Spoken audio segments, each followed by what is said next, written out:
I'd like to welcome you all to the 130th Charter Day convocation. President and I were chatting on the way in. Actually, he was just reminding me of something. We often say that the college is more than 150 years old, while this is only the 130th charter. Don't worry, we didn't actually run an illegal underground operation for a few years. It's just that college was an academy, really a secondary school for boys. And it was 130 years ago where the state of New York chartered the college to offer college-level degrees. So first up, Duns Scotus. It's my pleasure to introduce the current president of the Duns Scotus Honor Society, Jeanette Raymond. Jeanette is, pretty obviously, a stellar student. She is also incredibly involved both here on campus and off campus. She's president of the Honors Program Cohort and of Psi Chi, the International Honor Society in Psychology. She's been active in the Film Appreciation Society and the Psychology Club. She has worked as a research assistant for several of her professors. Her work with one of them, Dr. Uwe Gielen, has led to her becoming a published author for a chapter she co-wrote on mesmerism. To write this article, she had to research the original books and essays by Mesmer and others. Let me mention that these materials were written in French. She's a wonderfully accomplished young person. She's presented her work across the United States and as far away as Hawaii and in France. Closer to home, I'd be remiss if I didn't mention, she also rehabilitates birds at the Wild Bird Fund on the Upper West Side. It's just getting silly.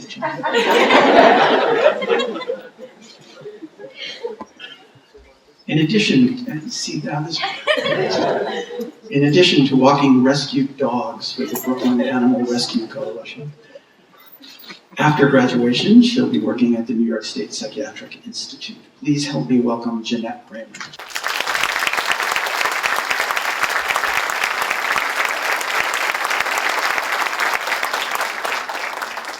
Thank you, Dean Provost Houlihan, for that wonderful introduction. Now I'm even more nervous than I initially was.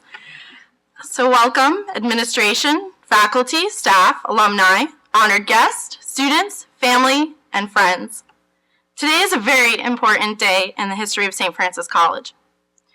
It is a day that reminds us of our past, when the college was first granted its charter by the New York State Legislation to the Board of Trustees, allowing the college to confer academic diplomas. This year is the 130th anniversary of this charter. Today is a day that also reminds us of our future, the bright future of this college and of Duns Scotus members. Duns Scotus was founded in 1935 and is named for the Blessed Duns Scotus, a Franciscan scholar and philosopher. Election to membership in the society is the highest honor that can be bestowed on any St. Francis College student. Induction into the society is based on scholastic standing, participation in extracurricular activities, and evidence of a certain dedication to Franciscan values. I would like to acknowledge the members of Duns Scotus who will be graduating with me in just a few weeks. Please stand as your name is called. Matthew Delfino. Mia Letinello, and the current Secretary of Duns Scotus, Jennifer McCormick. Please, a round of applause.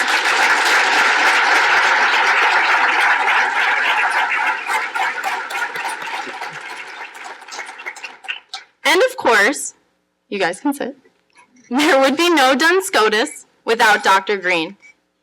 Dr. Green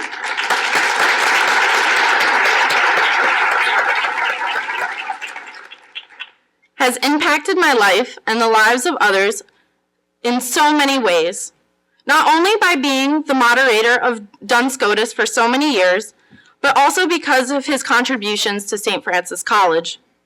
Dr. Green founded the Honors Program several years ago that I am a member of today, a program that facilitates academic excellence. He is a tremendous individual and a citizen of the world. And I'm very sad to say that after 46 years of service, he will be retiring this year. And I think for all of his tremendous work, he deserves a round of applause.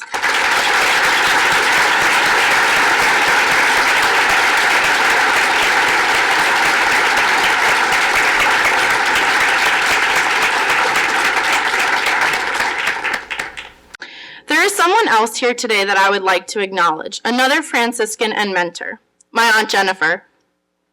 Ever since I was born, my aunt has stood behind me through all sorts of triumphs and tragedies. She sacrificed everything that she's had for me and my family, and there is nothing in this world that I could do to return that. But I can stand here today and tell you all that she is the most beautiful woman I've ever met. And without her, my life would be very different today. So thank you, Jen. I love you.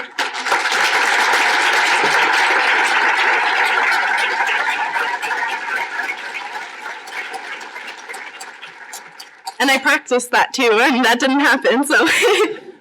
Now for the part of the ceremony, which is, of course, my favorite that you've all been waiting for, the induction ceremony. I asked Dr. Green and Dean Jasker and Mather to join us center stage to assist in this induction. I'd like to begin with the juniors. The first being Torianne M. Agostino. She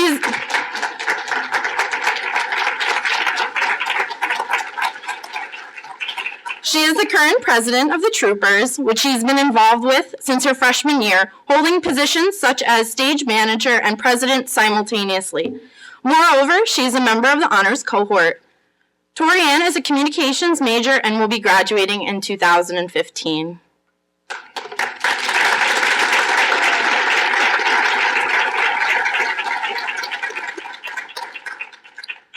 Our next inductee is Rosalia M. Badalamenti.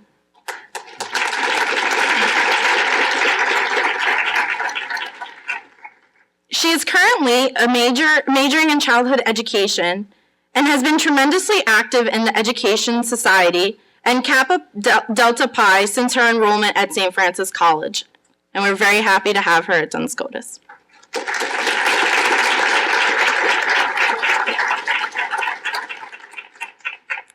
Our next inductee is Sarah G. Benedetti.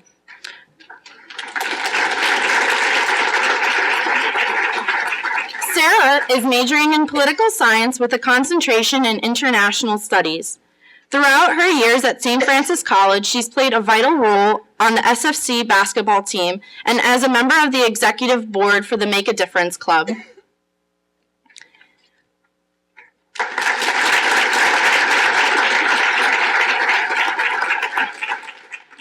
Tasha M. James has been a member of Mu Sigma Epsilon sorority since her sophomore year. Being an active member of the college, she has also been a member of the Pre-Medical and Health Professions Club and is majoring in biology. Currently, she is writing her honors thesis on breast cancer in women.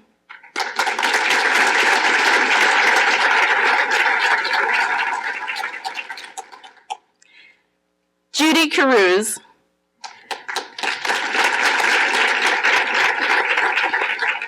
is not only a dear friend of mine, but is currently majoring in psychology with a minor in communications and French. One day, she hopes to become a speech pathologist.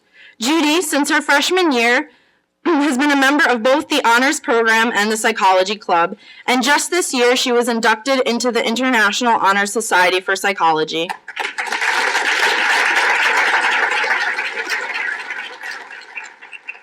David Longberg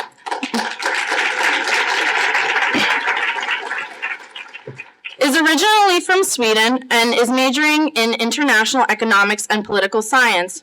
For 3 years, he's played on both the water polo team and the men's swim team. He's also been very active in the Economic Society and the College Fed Challenge. And next year, he will take my place and be the president of Duns Scotus.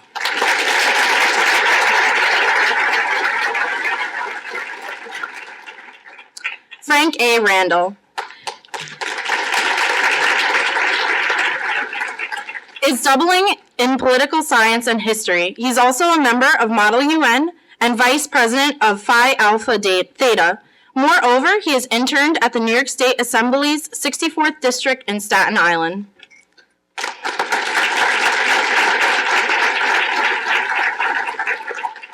Jamie L. Vinay is an honors program scholar and since her freshman year has been a member of the women's basketball team.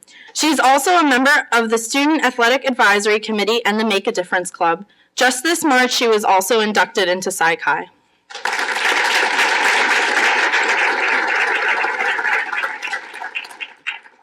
And now for the graduating seniors. Winnie C. Arzu, another dear friend of mine,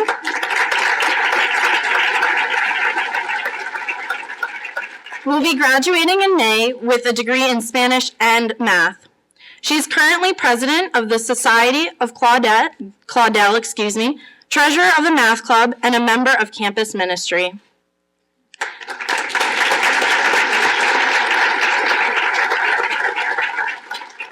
James Toscano.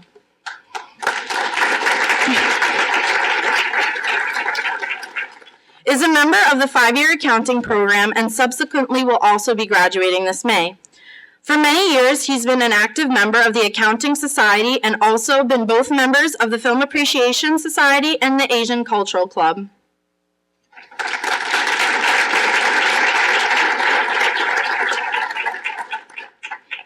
Gloria A. Ventura is both a childhood education and English major. Here at St. Francis College, she has served as Eucharistic minister for the past 2 years.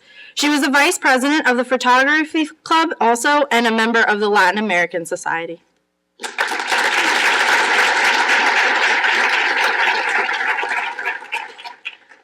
The Duns Scotus Honor Society is also proud to induct 2 honorary members today. Normally it's usually 1, but this is a special induction ceremony and we have 2 honorary members.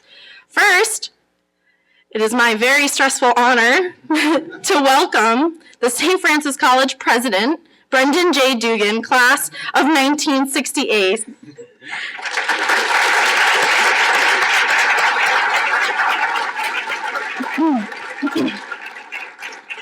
During his 40 years in banking, President Dugan maintained a long and supportive relationship with his alma mater. He led a $40 million fundraising campaign and was chairman of the Board of Trustees before becoming president in 2008. During these past 6 years, the college has experienced record applications and enrollment, as well as a number of positive changes, from the introduction of new majors to the renovations of classrooms and entire floors.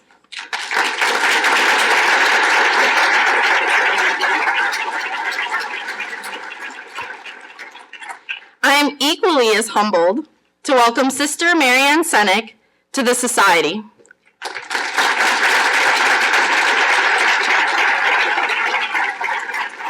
Sister Senek is an associate professor of political science. A sister of St. Joseph, Marianne Senek, has taught political science at the college for more than 25 years. She has mentored countless students and taught them about the importance of helping others. She led by example with her work for women's rights at the United Nations, by bringing students to lobby lawmakers in Albany, and by placing a number of students in important internships.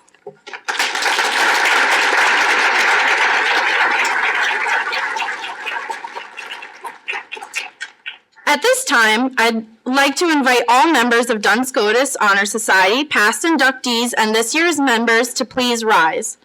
As is Duns Scotus tradition, we will recite the Duns Scotus Pledge together. For those of you in the audience, the pledge is on the screen in front of Founders Hall. For those of you sitting in the dais, a copy has been provided for you.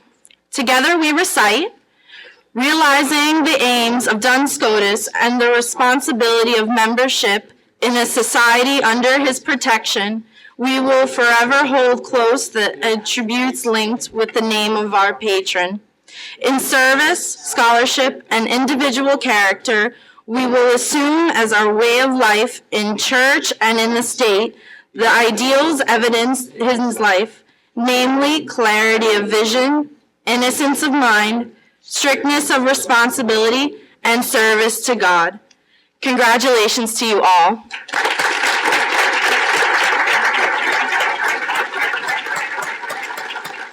You can sit. Now I would like to welcome fellow Duns Scotus members Robert Oliva and Lisa Paolucci for a special presentation.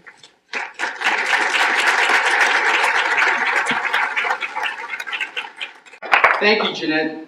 As you stated earlier, Dr. Green will be retiring from the college after 46 years of loyal and dedicated service to St. Francis. As the last official Duns Scotus Honor Society induction ceremony that Dr. Green will preside over, we thought it would be very fitting to share with you the thoughts and sentiments of fellow members of the Duns Scotus Honor Society. The remarks you will hear are from graduates that span the 5 decades Dr. Green has been a part of our community. And I'll start by saying a little something about Dr. Green. During our freshman year, Dr. Green took us on an artistic journey from the ancient times to the present. We sat in class in awe of the knowledge he had of the paintings, sculptures, and architecture we studied. Our journey didn't stop there. By our senior year, Dr. Green took us on an architectural journey of the city he loved so much, New York. We studied every iconic building imaginable. The ironic thing is, although we were lucky to study these buildings in our own backyard, we were even luckier to study under a true Franciscan icon, Dr. Francis J. Green.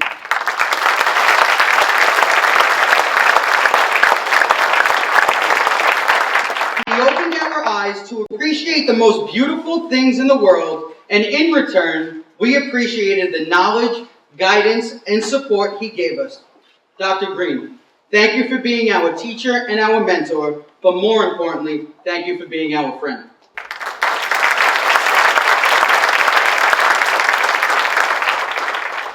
Ellen Power Respita, class of 1972, said, "I've been mulling over so many thoughts of Dr. Green. In sum, it is hard to even imagine SFC without Dr. Green. He is so much a part of the history and growth not only of Duns Scotus, but of SFC itself. I'll tell you a little secret. Years ago, when my husband, the former Brother DePores, was the academic dean, Dr. Green was his favorite faculty member. For me, Dr. Green symbolizes service, 46 years. In his quiet service, his service above self, Dr. Green personifies, make me an instrument of your peace. I hope these words fit your wish to honor this gentle man."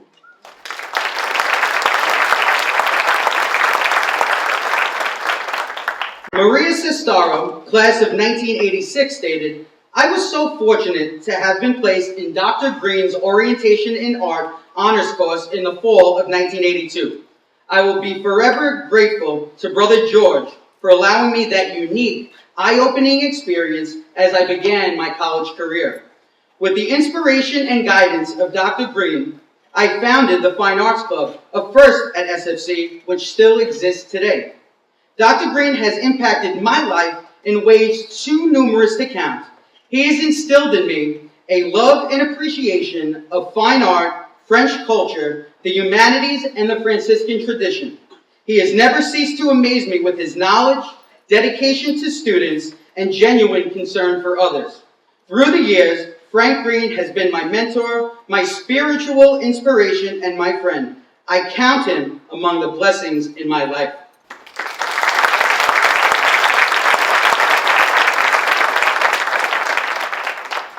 Maria's sister, Rafaela, class of 1993, commented, "Dr. Green's Orientation in Art honors class was my very first as a college student at St. Francis in September 1989. I will never forget his famous liberal arts speech that day, as it made a lasting impression on me. Although all of Dr. Green's lectures were riveting, I will always remember when he told the class, 'Education comes from the Latin word educere, which means to bring out. Education is not all about getting a good job. It is coming out of oneself and expanding one's horizons.' I often refer to that quote to this day, in defense of a college education. I've also had the wonderful opportunity of experiencing Dr. Green as the moderator of the Honors Program and the Duns Scotus Honor Society. He will forever hold a special place among my fondest memories as a student at St. Francis College.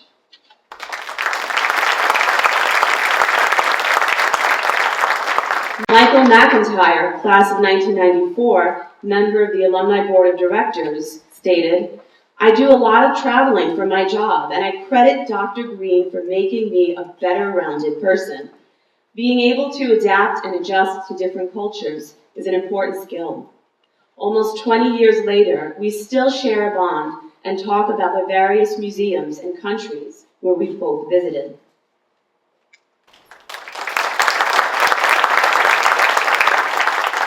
My classmate, Professor Antonavia Ochoa-Cultes, class of 2004, told us, "Focused, precise, passion for his work, unwavering, undoubted dedication to his students. Expected your very best because he gave his very best." When he spoke about the Italian Renaissance, I was transported there.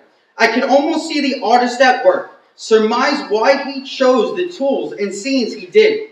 I walked the path of the artist, lived in his society, was affected by the influences of the day. For when he taught, he transported us to worlds that were otherwise flat between the pages of the book. He lifted the work to much more than a course. It was a calling to experience and understand worlds past through the eyes of these artists. The art reflected the people and their passions, and in turn instilled on us not only with a passion for their work, but a profound respect for our professor, Dr. Green. Ultimately, it was his quiet but impenetrable passion for what he did that moved us most. Thank you, Dr. Green.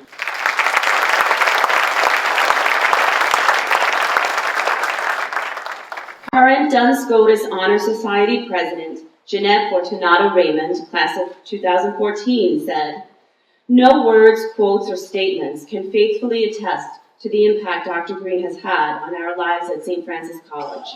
Through my studies in French, he has linguistically opened the doors to a whole new world for me, one that has allowed me to think differently about culture and travel through life with a different lens. He has been a tremendous mentor that has imparted upon myself so many values I will carry forth in my own relationships, both academically and personally. Dr. Green is the epitome of kindness, intelligence, humility, and true Franciscanism, inspiring us all to live on through his acts of compassion and integrity." As you can tell from our graduates, Dr. Green is the epitome of a true Franciscan.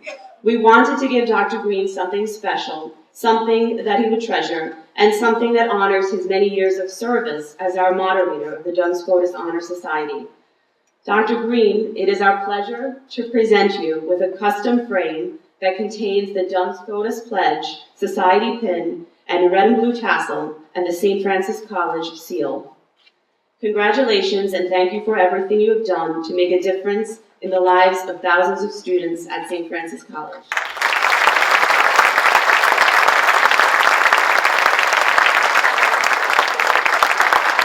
Not getting off that easy, I have to say a word. This was quite a surprise. I had seen the program for many years, and I don't remember anything like this being part of it, but I'm surprised and very honored and grateful. I just wanted to say that the testimonies from so many students and friends, quite a number of whom are here today, I think for myself and all of my colleagues on the faculty, it's our students who keep us going, who keep us renewed and wanting to do more and to continue. And we see from our inductees and our other honorees today that that continues and will continue into the future. Thank you very much.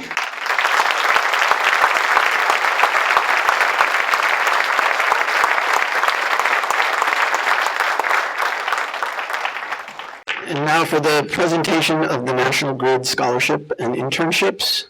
It's my pleasure to introduce Francine Colitas, the class of 1996, a member of Duns Scotus Honor Society, and Director of Investment Management at National Grid, to present the National Grid Scholarships and Internships on behalf of St. Francis trustee Ken Daly, class of 88, the president of National Grid New York, and SFC alumni board member Lorraine Lynch, class of 1991, vice president of U.S. Treasury at National Grid. Francine? Thank you, Provost.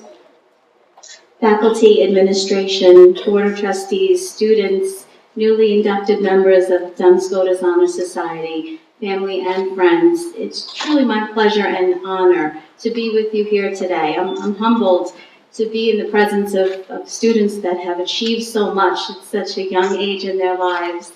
So congratulations to you. It really is an achievement. I want to say that I am also a member of Duns Scotus, and I graduated from the college in 1996.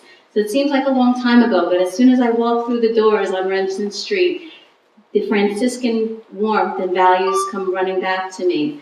At National Grid today, we have over 100 alumni, and those values really do transcend into your life beyond St. Francis. So please keep those always with you and bring those forward, because they're so important in life, probably one of the most important things in our lives, and it's such a blessing. This year represents the 8th year of the National Grid Scholarship and Internship Program at St. Francis College. Ken Daly, president of National Grid New York, class of 1988, and member of the St. Francis College Board of Trustees, I believe initiated the program. Ken, through his leadership, continues to support the National Grid and St. Francis partnership. It was through that partnership that I received my internship with National Grid. When I went on my internship days, it was in Brooklyn Union Gas. And I was fortunate that really launched my career. So Ken Daly hired me into the company and has been responsible for this wonderful program as well. So we're blessed to have him and have this program. In continuing that partnership, I would like to announce the recipients of this year's National Grid Scholarship and Internship. And they are Peter Bionda,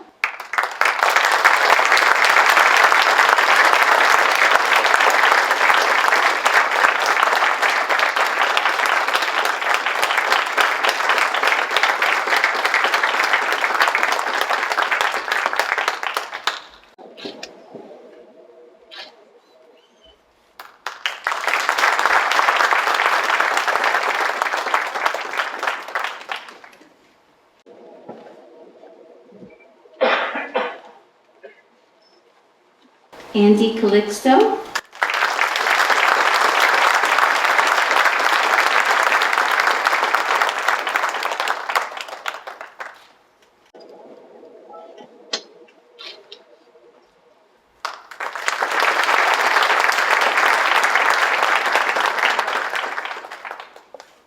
and David Samuel.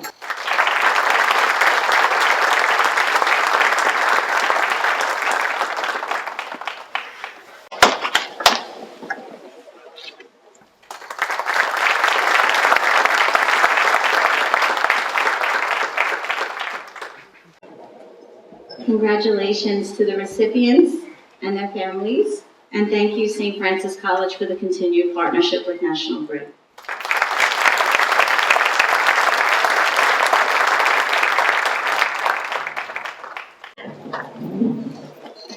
Thank you, Francine.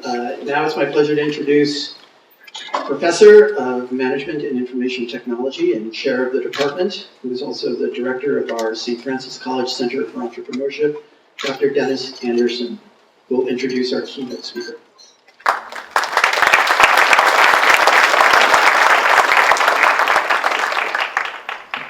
Thank you, Provost Julian.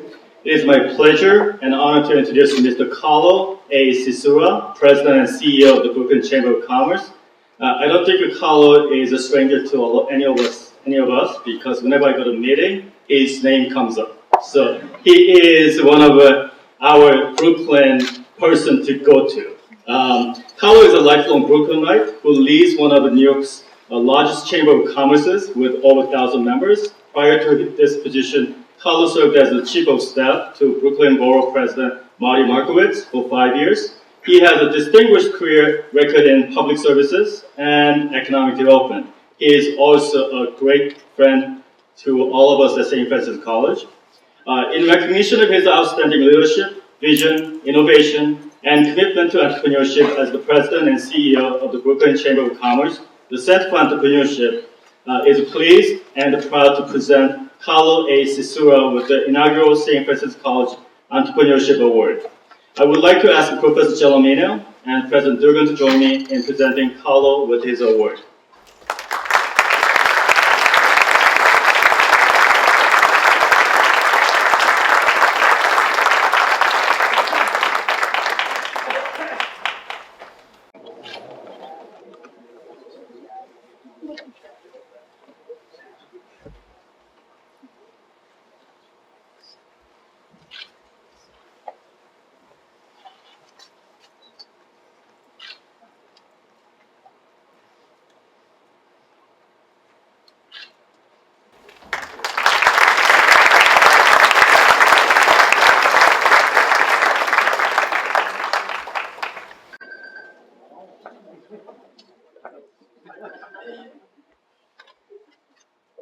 Thank you very much.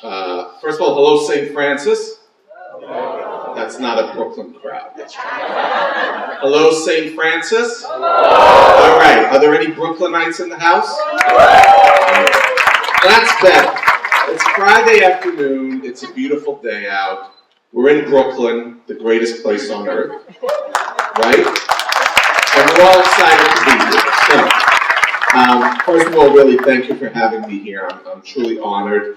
Let's really take a moment to recognize these incredible students who are here in front of us from the Duns Scotus Society and the National Grid winners. All of you, I hate to tell you, and this is a good thing, you are the future of this great borough. And I know you will continue to make Brooklyn proud as you continue to make St. Francis proud. Dennis, thank you for the warm welcome. The work you're doing here as the executive director for the center is truly first class. As the person behind this idea and the founding executive director, Dennis is the driving force behind the work that the center is doing. So thank you to you and your team. And I've never been introduced by a Fulbrighter, and I'm very excited about that, so that's great. President Brendan Dugan, let's give him a big round of applause. He is dynamite, he's energetic, he gets things done. He is truly the powerhouse behind many things in Brooklyn. So Brendan, thank you for your continued leadership. I am more than honored, really, to be standing here today and sharing a stage with someone who has been a friend, a mentor, really a visionary for many of us in Brooklyn. That is the Dean of the Bankers of the entire borough, Phil Stenger. Phil, I want you to stand. Don't be shy. Phil Stenger has been an incredible friend to everybody in Brooklyn. He's a former chairman of the board of the Brooklyn Chamber of Commerce, really led the way for the economic renaissance across Brooklyn. Before Brooklyn was cool and hip, and hipsters were here like me with a beard, Phil was cool and hip, but he never had a beard. He was too good looking. So Phil, thank you for all that you've done. Let me just say a couple of acknowledgments. Mary Gelormino, thank you. Mary, you continue to do a great job. Patrice Perry-Rivers, Robert Wu, and Katya Schroeder of the Center for Entrepreneurship. Thank you for creating truly an exciting program that will have a major impact, I think, on businesses in the city in our future. My fellow board members are very active and engaged. Al DeGuido, CEO of Optimus Publishing, Dominic Rowe, Managing Director of BlackRock, Lou Pastina, Executive Vice President at the New York Stock Exchange Euronext, and Yanis Krustas, Co-founder and CEO of WRAP. Let's give the board of the Entrepreneurship Program a big round of applause. I would be remiss if I didn't just acknowledge two friends of mine, Robert Oliva and Linda Rorbell. Thank you for the work that both of you do, for all your friendship to the Brooklyn Chamber. So let me ask the students a question. How many future entrepreneurs are sitting here in the room? Let's see, show of hands. All right. Oh, and you can't do that because you work for the chamber. Do we have a future Jay-Z or Beyonce sitting here, maybe? All right, see, I knew Beyonce's always in the room. Future doctor, lawyer, engineer, teacher. Good, we need good teachers. Really, I think it's exciting because you guys are what's happening in the future. And St. Francis is an institution that's all about the future, all about making a difference in their community. Now, a Center for Entrepreneurship, a business incubator, is not what many people would think of when they think of giving back. And to be certain, there are many groups and organizations within the St. Francis family that take care of their communities in many, many ways. They perform traditional community service, whether it's in their neighborhoods or helping people that really don't have any food or shelter or clothing, and that's wonderful. They uplift people around them by performing good works. And part of your mission here is to educate the whole person for full relational life, including collaborative, service-oriented leadership, to develop the students in an atmosphere of friendship and support. And I think that's one of the things that sets this school apart within a socially responsible, mutually respectful, serving community. And I think we've learned that entrepreneurship is a part of the serving community. Our borough, Brooklyn, and the city of New York was built on the backs of those who had the courage to come here and start a business, and those who grew up here and stayed in Brooklyn, and by the way, didn't move to New Jersey or a place called Staten Island, but we won't talk about that. I know Biagio loves Brooklyn, but he visits Staten Island once in a while. And I think when you think about the history of business in Brooklyn, you'll be surprised to know that many things that we think about in America were started in Brooklyn. Think about Charles Earhart or Charles Pfizer, who brought antibiotics to the world. Pfizer started making medicine here over 100 years ago. Think about Steve Hindy or Tom Potter at Brooklyn Brewery, who gave us beer. I know none of you drink yet, but if you do, have Brooklyn beer from Brooklyn Brewery. They are Brooklyn entrepreneurs who have made a difference. They did something nobody else would do, could do, or thought could be done, and they built things that many of us never thought we'd see. The first American roller coaster right here in Coney Island, built by an entrepreneur.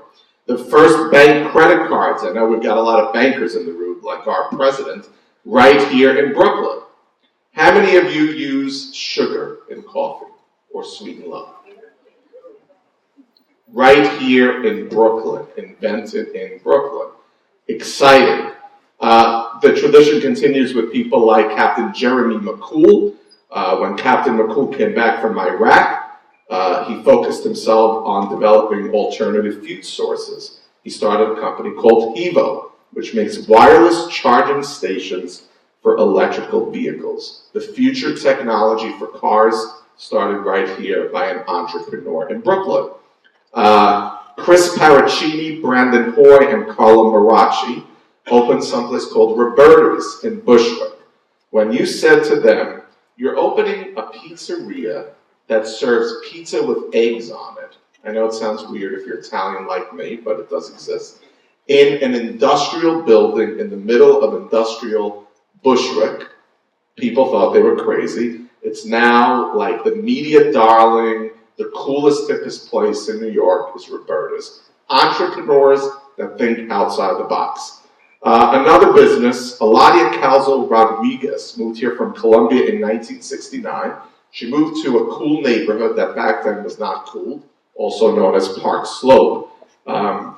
She saw a need for childcare, and she saw young families moving from a place called the Upper West Side to Park Slope. And she created a little play group to help these parents and their kids. Today, this Colombian immigrant has about 4 thriving preschools in Brooklyn, charging a lot of money, I may add, and employing Brooklynites. Again, entrepreneur sees a need, runs with it. When we build a business, it means jobs in our neighborhoods. It means people have a place to come and work and earn. It means people in Brooklyn can work in Brooklyn. They can live in Brooklyn. They can work here. And it's the entrepreneur, the one who decided that could do one thing in the time and place that starts the ball rolling, for an entire community. And the St. Francis Center for Entrepreneurship's mission is to support these entrepreneurs, young people like you. It's to help you grow businesses. It's to help all of us continue to grow businesses. It welcomes all people with entrepreneurship spirit, regardless of their circumstances, regardless of where they were born, regardless of what they look like. That is Brooklyn. They join in the mission of creating a socioeconomic value for themselves, their stakeholders, and their communities. The center seeks to accomplish this mission by promoting truly small business economic development in Brooklyn's diverse neighborhoods, providing entrepreneurs with a collegial platform for furthering developing their business ideas, and by providing them with a toolbox of resources to help them realize their goals. That's exciting. And I think that, for me personally, it's a mission that I find dear to my heart. It's a mission of me as a young kid in Our Lady of Guadalupe in Bensonhurst, going to 13th Avenue every day. And anybody from Dyker Heights? All right, we got a couple. I know you're from there. Bon assistant principal is in the house doing a great job. To my parents' luncheonette. And not knowing why after school I had to go work in a luncheonette, but it was what was putting food on our table. So my mother and father came to New York from Sicily on their honeymoon a long time ago and decided to stay. Opened up a couple of Italian restaurants. And it's fascinating to me as I look at new immigrants today from Central America and Latin America and China. And it doesn't surprise me that they don't speak English, but they run thriving businesses. Because my parents from Sicily spoke very little English. My mother didn't even know how to read and write English. And yet somehow was able to put me through Catholic school, Catholic high school. Any Severian graduates in the house? Robert, I know you are. But that's the entrepreneurial spirit. And I think as we look forward, one of the things I'm looking forward to working with you guys on is looking at succession planning. And looking at the fact that you have older immigrants, whether they were from Italy or Ireland or Germany or wherever, whose kids are no longer working in the laundromats and kids are no longer working in the bakeries or in the pizzerias or in the restaurants. But you have a whole new generation of entrepreneurs. You have immigrants from China, from Latin America, from the Soviet Union. In Brooklyn, you'd be surprised, one of the largest immigrant groups are young people from the Midwest, also known as those becoming hipsters. They are ready to open businesses. Let's work on a program where we can take what they have, that spirit of opening, with the spirit of those before them, combine them, and then all of a sudden you'll have these great Italian restaurants being run by hipsters, or these wonderful Jewish delis being run by immigrants from Egypt. By the way, true story. And that's really what Brooklyn's future is about. So I'm excited to be here. I think the next future entrepreneurs continue to drive Brooklyn forward. I congratulate all of the students. I know you guys are going to do extremely well in your lives. And on behalf of the Brooklyn Chamber of Commerce, by the way, almost 1,700 members. Dennis, we are no longer one of the largest chambers in New York State. We are the largest chamber in New York State. Thank you all. Have a great weekend. Thank you, Carlo. I'd now like to introduce my colleague, Linda Werbel-Deshevsky, the Vice President for Government and Community Relations, who will introduce our first honorary degree recipient. First, let me say how honored and humbled I am to be making this presentation on behalf of all the administrators at St. Francis College who have relied upon Tom Conniff's legal advice through the decades, as well as all the students who have benefited from your knowledge and skill, Tom. Whenever I called you about any issue facing the college, you always had a calm and pleasant manner and always wise advice. I've had the pleasure of working with Tom for only 13 of the 43 years that he served as General Counsel of St. Francis College. Now, I know that to the students here, 13 years probably sounds like a long time, but trust me, it really passes so quickly. And before I go into detail about Tom's extensive professional career, I also want to congratulate Tom's wife, Margaret, of 47 years. Tom proposed to Margaret at Xavier Student Chapel, and Tom and Margaret are blessed with 4 children and many grandchildren.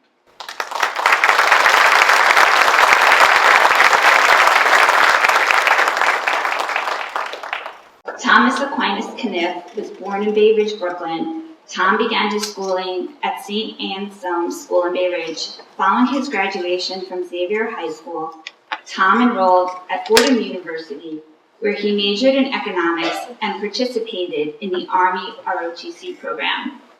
Following graduation in 1956 and service in the U.S. Army, Tom worked his way through Fordham Law School and then joined the law firm of Muldoon and Horgan. Tom served as a special assistant to Congressman Hugh Carey. After Carey was elected governor of New York, Tom was appointed a commissioner of the New York State Human Rights Appeals Board, where he served for 8 years. During this period, he also served on the Diocesan Commission on Peace and Justice, was a vice president of the Diocesan Union of Holy Name Societies, and a charter member of the board of the Leif Erikson Day School.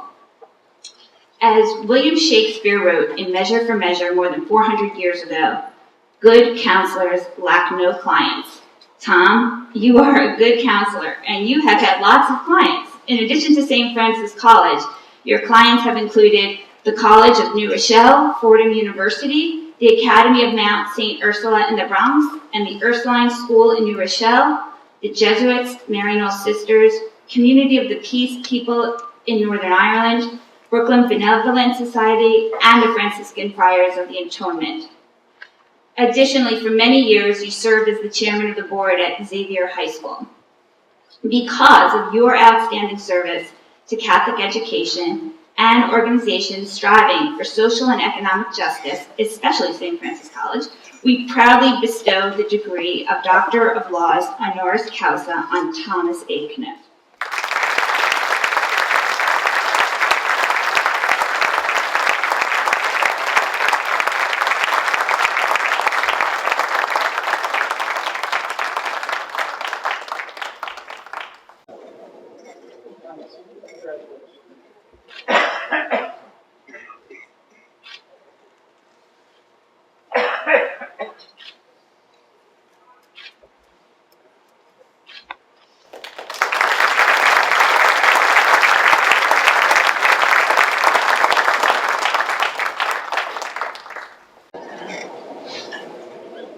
After listening to the many accomplishments of the students and others here, I'm wondering what I'm doing here. Actually, it's a great honor, and I'm very, very grateful to the Board of Trustees and President Dugan for this degree. Being around St. Francis College for about 43 years, I always felt part of the St. Francis family, and today it made it official. So thank you very much.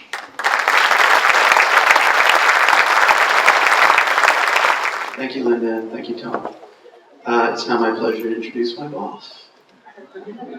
President Brendan J. Dugan, class of '68, Duns Scotus, class of 2014.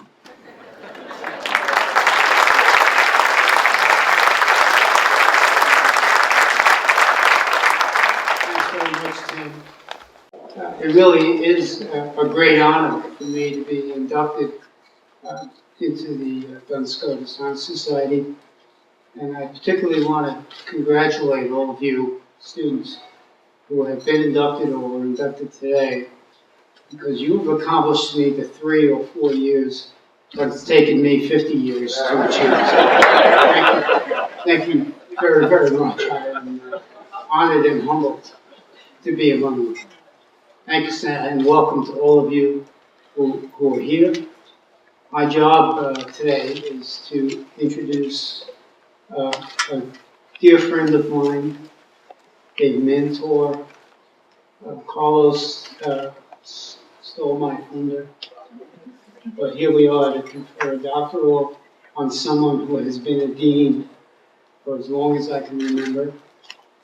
Truly is the leader and the role model for anyone who has claimed to be a banker in this borough, indeed, in the city of New York for the last 40 years. I'm talking, of course, about Phil Stenger.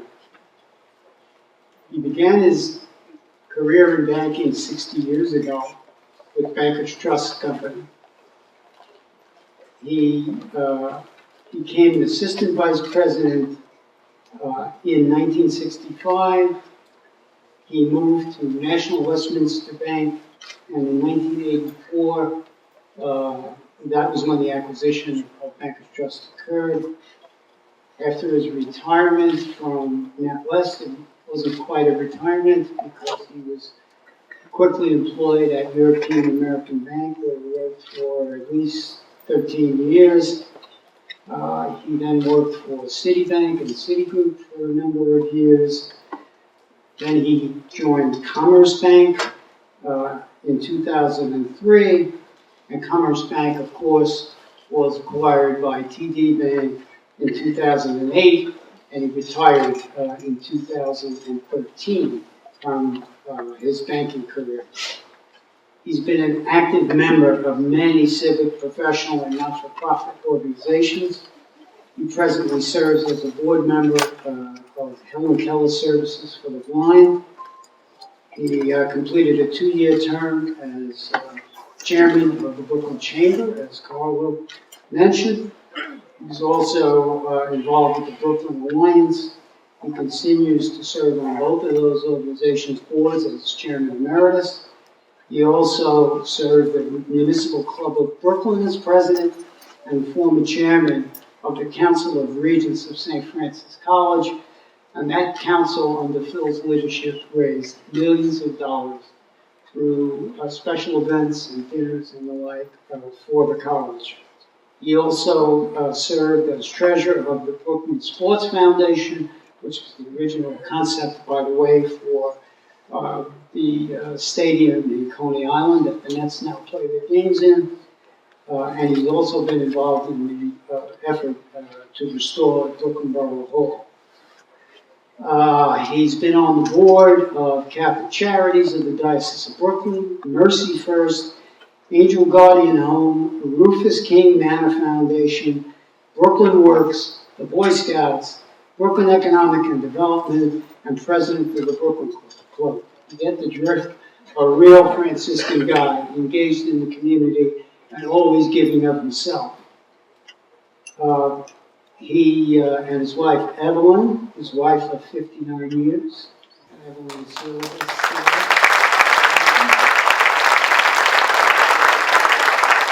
They are proud parents of 3 children and 6 grandchildren, and for all of the foregoing reasons, St. Francis College is proud to bestow the degree of Doctor of Humane Letters, Honoris Causa, on Phil Stenger. A true Franciscan.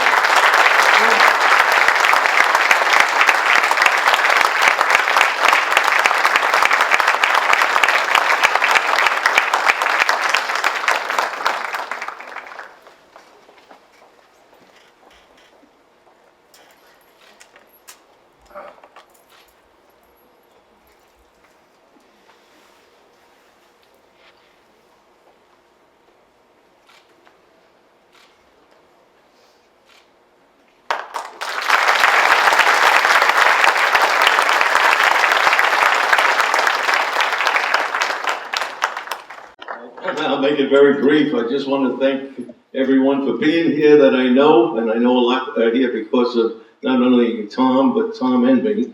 I want to thank the students for what a wonderful background you've got here and what you've got to look forward to because of it. And I congratulate all of you. And finally, I just wanted to say probably, I recently ran into Brother Donald Sullivan, and he mentioned to me it's about time that I received this. And I said, brother, you were here a long time and you never did anything about it. So that's why he's not here tonight. So anyway, I want to thank you all again. And I have to thank my wife for all those years that I was on that Council of Regents, which was about 30 years. So I never got fired, so that means I was helpful in raising money for you all for scholarships. So thank you all. So that brings us to about the first quarter.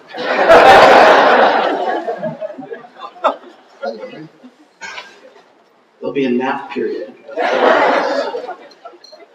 Now, actually, what we're up to is the presentation of the St. Clare Medal of Service.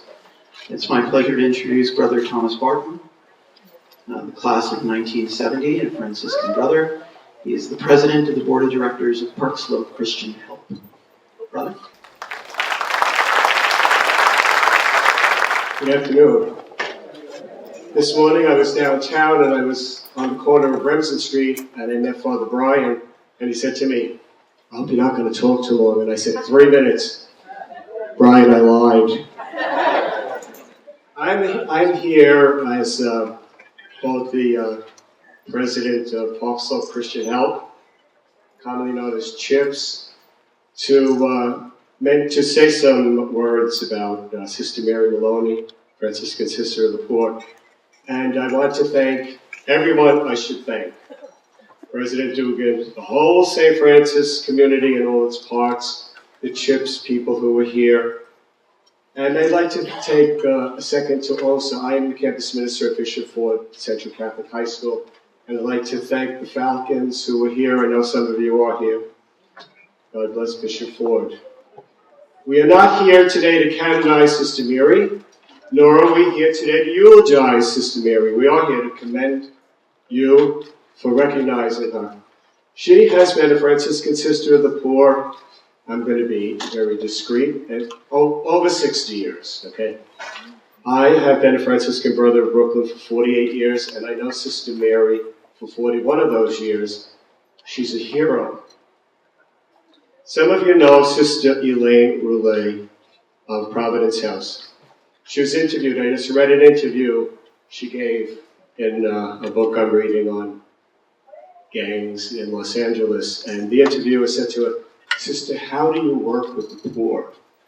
And Sister Elaine said, "I don't work with the poor, we share life."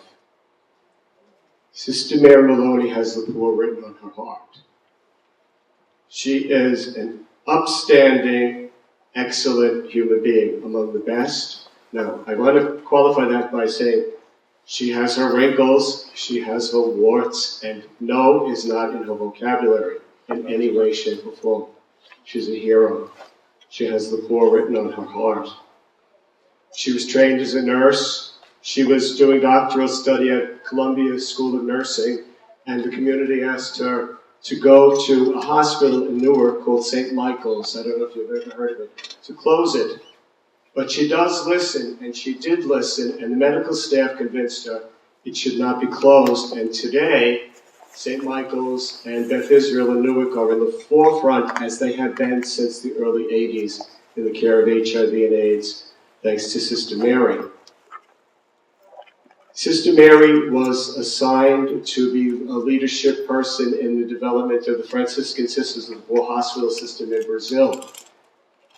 She was also then elected to the General Council and came back here to Brooklyn. That's when I met her 41 years ago. So that's before I met her. She was instrumental in developing among the Franciscans of the Northeast a program called Return to Francis. She, Sister Rose Margaret Delaney, Sister Marisol Shannon, completely changed the life of the Franciscan Brothers of Brooklyn, which is today why you identify yourselves as Franciscan. She went to Senegal. She had to learn French, like she had to learn Portuguese in Brazil.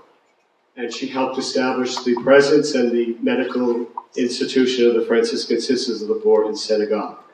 And after 6 years, she came back to Brooklyn in 1986 or 1985. I'm a little fuzzy on that. I was on the staff of St. Charles Borromeo, working with the elderly. In those days, most of the elderly in the parish were elderly women who had been domestics in the big houses, who were pensioned off and lived in the Bossard and the Standish Arms of the Hotel St. George. I had about 5 old, cranky men. So Mary needed a job, and I needed someone who could work with old, cranky men, because I can't work with them myself. And she turned them around, she cleaned them up, we got them into nursing homes. And then I said to her one day, "Mary, would you like to work at CHIPS?" What's CHIPS? Christians Help in Park Slope. It had begun as a program for the homebound when I became involved in 1976. And it had developed into a program for the homeless. If you could go back to 1972, there was no homeless program because there were no homeless to speak of. And here today it's an institution. Sister Mary worked for CHIPS for 26 years. I was blessed to be able to teach at the Franciscan Institute of Spirituality in India for 6 years. So it's the one gap between 1976 and today that I wasn't involved with CHIPS. When I came back, one of the first places I visited was CHIPS, and I noticed it was clean. It didn't smell. Everything was new. There were no fights, all attributed to Sister Mary, all right? Because no was not in her vocabulary. Last year, CHIPS fed 146,000 meals, principally through donations, very little government assistance. There are several board of trustees from CHIPS here, we know that. When Sister Mary Maloney retired at the age of 82 or 83, I was the vice president and I was chairing the meeting, and Brother Michelle, some of you know Brother Michelle, said, "You're the president." I said, "No, I'm not." And the board went like this. I had no idea that was coming. I don't know why I didn't anticipate that since I read her resignation letter. Without Sister Mary, there would not have been a CHIPS. The highest point of her service in those 26 years, however, is a shelter for single moms who are homeless with newborn infants. It's named after Mother Mary Frances Xavier, the Franciscan Sisters of the Poor foundress. We have 9 mothers. They can stay with us for a year. It's truly a magnificent program. Sister Mary Maloney has the poor written on her heart. Today, I was invited to tell you about her, and I need to say one more thing. Sorry. I'm going to the award, but I have to tell you, after about 2 or 3 months when we got everything together, we were in this panic. I finally said to Brother Michelle, "Where did Denise come from?" Denise Scaravella, who's going to receive the award because Sister Mary asked us if she's on sabbatical, that she couldn't come for this occasion. And he said, "I think she came from heaven." Anyway, wherever she came from, we are so grateful because the transition between Sister Mary and Denise is as if it's the same person continuing. Denise wants me to say she's from Long Island and she has 1 son. She's an associate member of the Franciscan Sisters of the Poor, and she's been involved in homelessness services in the city of New York since 1986. She's also a nurse. Now, the St. Clare Medal for Service, in recognition of selfless and dedicated work, feeding the hungry, caring for the poor and the homeless, and providing shelter for women and children, is awarded to Sister Mary A. Maloney, Franciscan Sister of the Poor, April the 25th, 2014.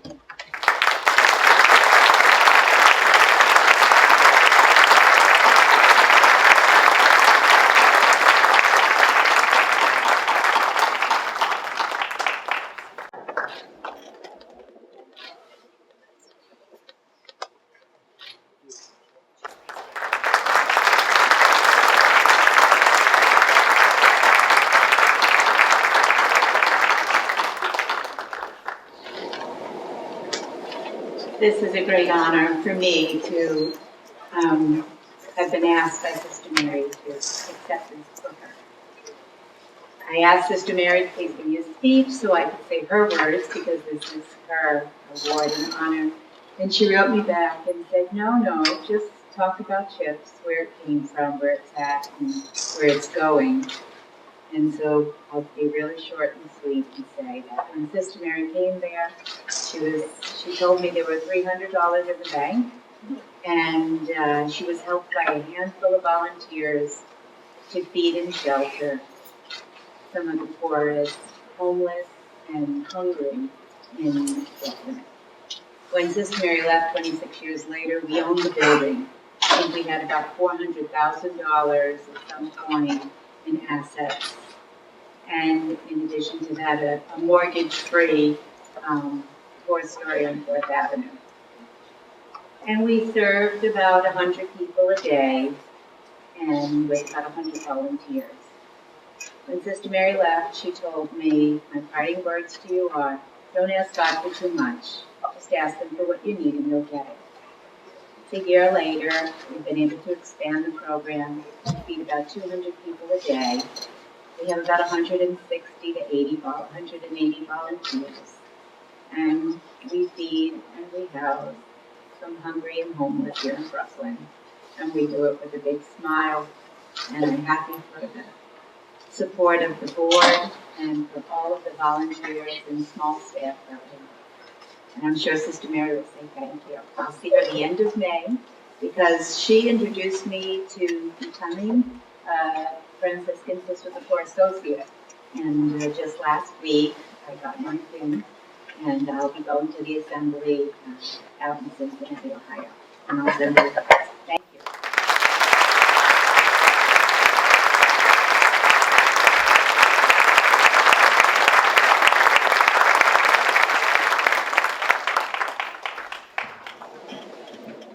Pax Medal. This was instituted by the Board of Trustees and named for one of the earliest greetings of St. Francis of Assisi. This medal recognizes and honors those members of the faculty who have completed 15 years, as well as 25 years of dedicated, loyal, preeminent service at St. Francis College. A driving force in the life of St. Francis of Assisi and his followers for more than 700 years, peace and goodness, is a simple yet meaningful expression of the objective of Franciscan educators. The bestowal of this medal of Franciscan education represents the highest praise and tribute of the St. Francis community and assures a continuing extension of peace and goodness at the college.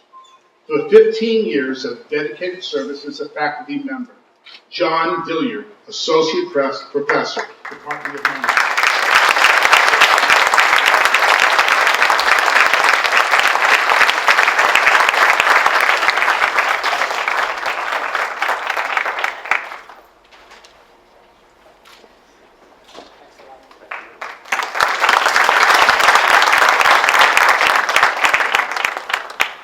Richard Giaquinto, Professor and Chairman,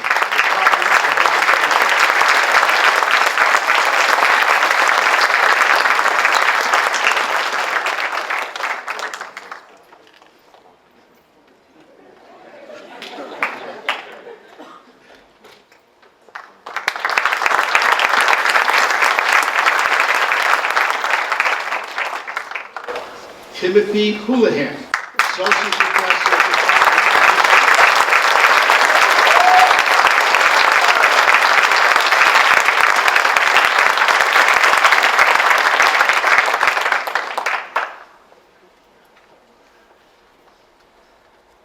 Photius Pelagianis, Professor and Chair.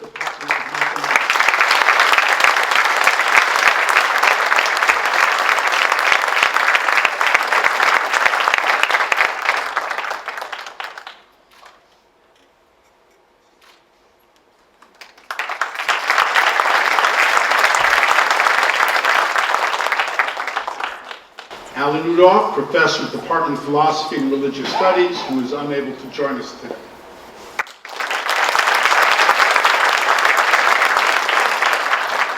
For 25 years of dedicated service as a faculty member, Virginia Franklin, Associate Professor.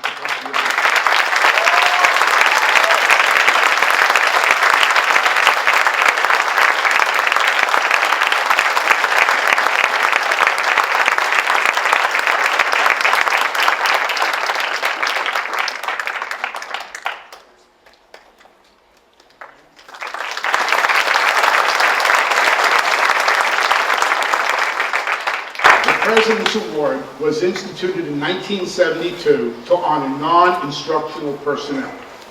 The award recognizes dedicated, loyal, and preeminent service by members of the administration and staff who have completed 15 and 25 years of dedicated, loyal service at St. Francis College. The bestowal of this award acknowledges accumulated service, interrupted or not, and pays tribute to the significant contribution that non-instructional personnel make to St. Francis College. The President's Award is the highest service honor administration and staff members can receive, and with it comes the college community's grateful appreciation. For 15 years of dedicated service to the St. Francis College community, Christine Edwards, Secretary,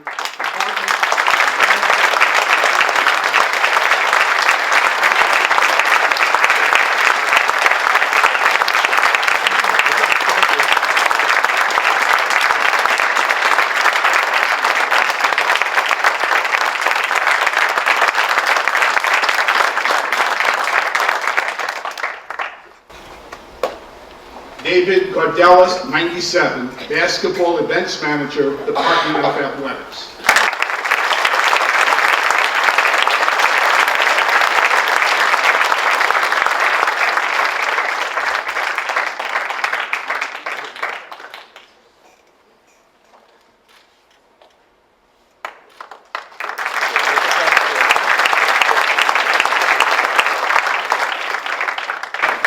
Dawn Gugliaro, Head Coach Bowling, Department of Athletics.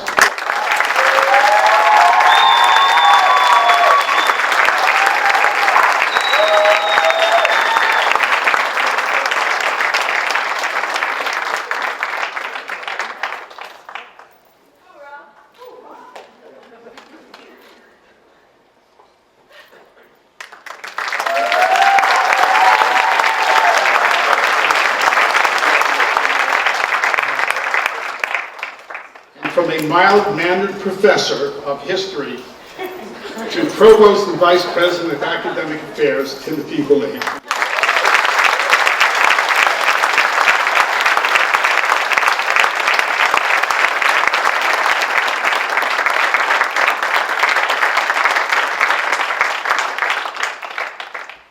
For 25 years of dedicated service to the St. Francis College community, Irma Garcia, 1980, Director.